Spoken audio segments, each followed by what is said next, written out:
во целото ова патешествие од дијагнозата до денеска, морам да кажам дека системи на поддршка се потребни повеќе и она што го согледав и како лично искуство и како искуство на други жени со кои имав привилегија да се запознам во овој период, со кои заедно одевме и на терапии и нели ја делевме таа иста судбина, ако можам да кажам.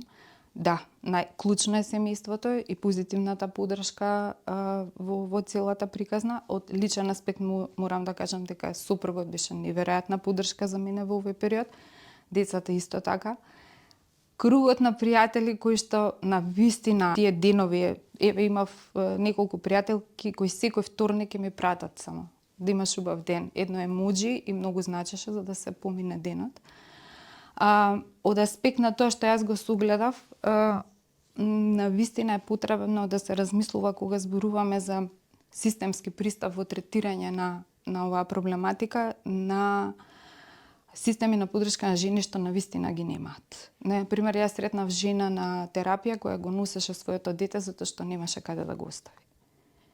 Значи, малку треба да ја подигнеме свеста и како заедница и како општество за поддршка на сите жени да ја добијат не само медикаментозната терапија која што несомнено е присутна и мора да се помене и целиот тој пат.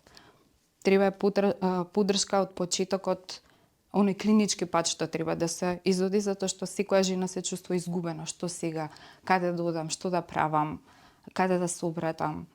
И поддршка од системски аспект.